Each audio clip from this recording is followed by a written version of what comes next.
So the expectation was set that I'll tell a story. So I'll start with that.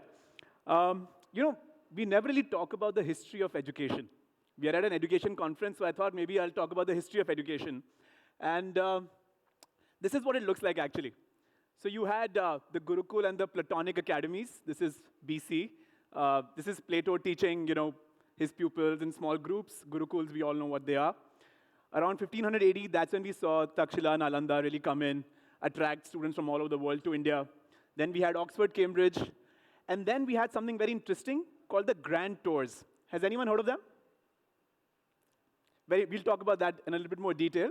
And then finally, we had these Prussian colleges, which is what we see today around us. And we'll talk about that also in more detail.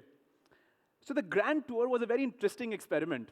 What used to happen in the 1600s is that the rich people across the world, the Maharaja's kids, in China, the Ming dynasty was there, their kids. In Russia, you had the Tsar, their kids. Of course, the British aristocrats. What they would do is they would send their children on a 4-year grand tour of Europe around the time when they would turn 17, 18. And this was sort of like their rite of passage. So literally, they would get on a ship and they would arrive in Rome. And in Rome, they'll learn all about art and architecture, and Michelangelo would actually come down to teach them. From there, they'll go to Venice, and they'll actually learn about civil engineering and how to build dams.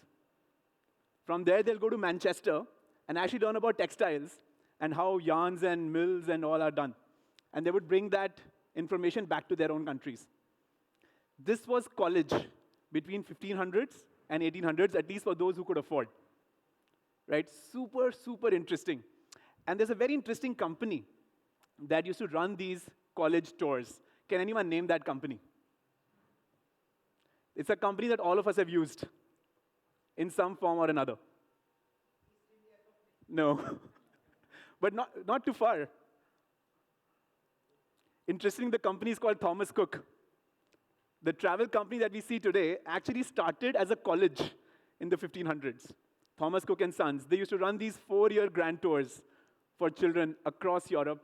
That was essentially what college was until 1800s.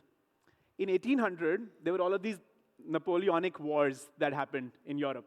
And in one of these wars, the Prussian king lost really, really badly to Napoleon.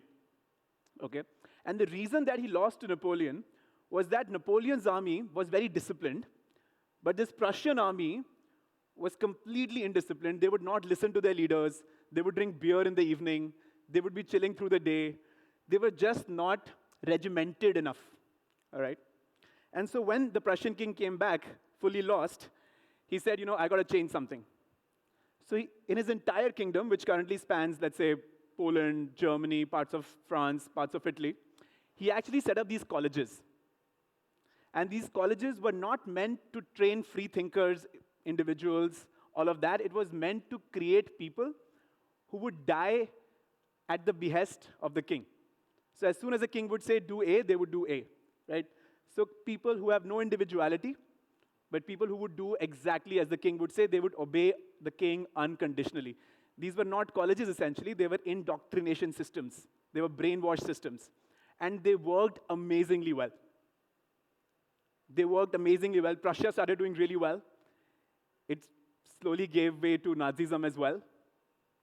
This was also copied in Britain. It was copied in the US. It was copied all across the world. This is where the modern college system was born. This is very, very interesting. The Prussian king, he said something like this, that if my soldiers were to begin to think freely, then who will really fight in the wars? Who will die for me, right? And then what happened was the Industrial Revolution came in, and the kind of people you needed to propel the Industrial Revolution forward were very similar to the kind of people you needed to fight in these wars.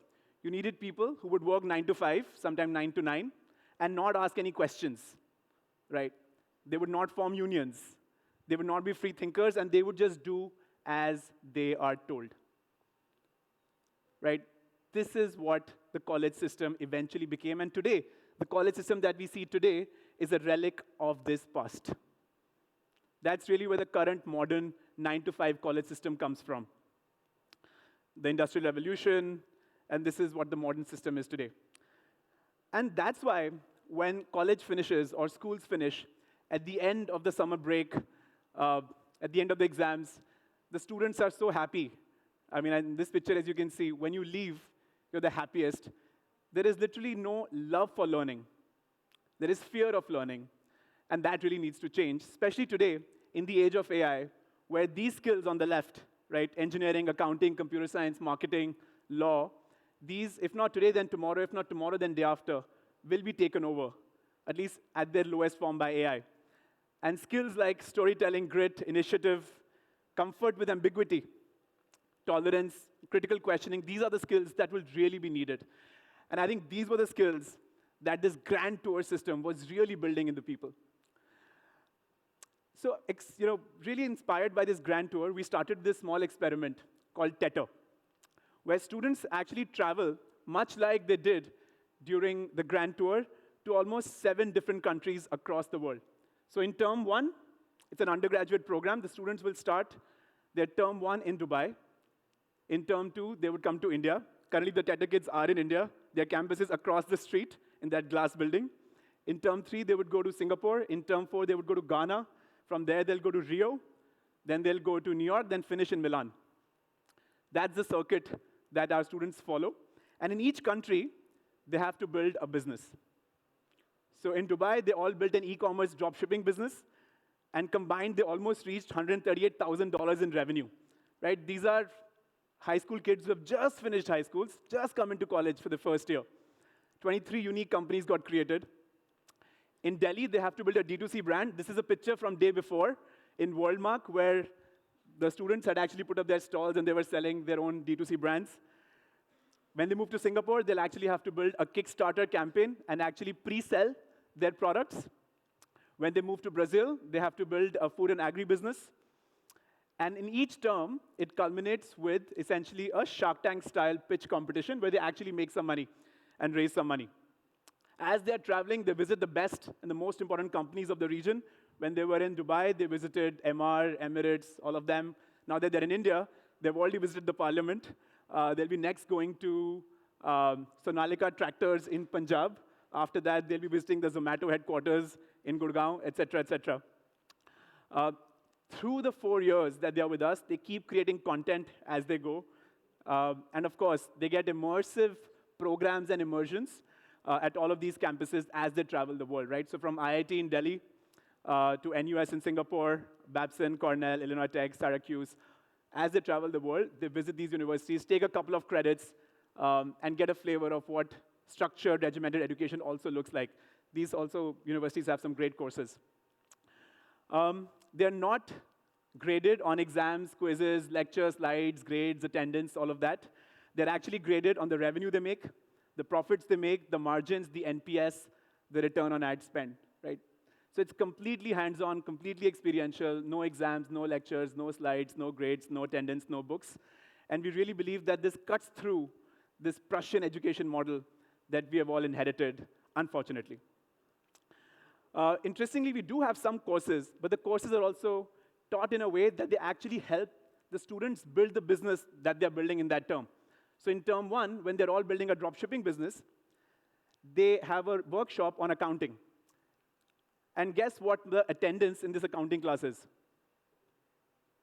By the way, we don't have attendance. But the attendance in this accounting class, where they learn about balance sheets, et cetera, is almost 100%. Why? Because they need to learn accounting to be able to build their business and file their taxes when they're in Dubai. Right? So whatever courses are taught in context of the business that you're building in that term, and that's why no exams are necessary to motivate the students extrinsically. This intrinsic motivation to build the business and to learn comes from within. Currently, we have 120 students from 45 countries, with only 20% Indian students. Right? And this is perhaps the first time an Indian brand has been able to attract 80% international students, and from the US, from Germany, from France, from Russia, from Japan, from South Korea, from around 15 countries in Africa. All of these countries are represented in our current cohort. The average SAT score is 1475. We had more than 90,000 applications. The application was free. Still, we have 90,000 applications We selected 120 with an average SAT score of 1475. To give you context, at Wharton, the average would be around 1500, right? At a Harvard, it would be around 1510. We're not too far from that, right? And the kind of colleges that students have left to come to us include Dartmouth, UCLA, King's, Warwick, Imperial College, etc. And 40% of the batch is female, which is awesome. These are some of our students. They are all in Delhi right now. And if any of you have time, please visit us at our campus. As I said, right across the street. They all have their town hall going on right now. And day before, they had gone to the Jaipur Literature Festival. And as they were going there, in their bus, there was a mouse, right? And of course, we had to stop the bus. We had to escort the mouse out and sanitize the bus. So we are also learning about the services that we need to provide to make this 120, 45 country diverse cohort work out in India. It's been an awesome experience for me personally working with these students. And by the way, what I want to share is two things. First of all, we have done this with zero capex. Generally, when you build a university, when you build a college, 500 crores, to kahin nahi gaye. You have to invest at least that much. But here we are running a course which gets an accredited degree for the students at the end with zero capex, right? It is expensive at 150K. It is sort of expensive, yet it's cheaper than most American and British colleges. This is 150K all-inclusive. So what I want to leave you with today is that India is already a huge exporter of IT services. We are a huge exporter of medical services. There's a lot of medical tourism.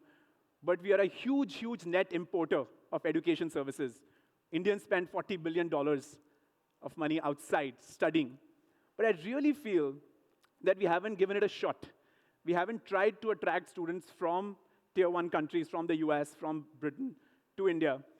And maybe we cannot attract them to India for 4 years, but I think we can, at least as Indian entrepreneurs, create programs like this, create campuses like these, to attract students from all over the world to come here and study, or at least to not lose the $40 billion worth of foreign exchange that we do every year. So on that note, I'll stop.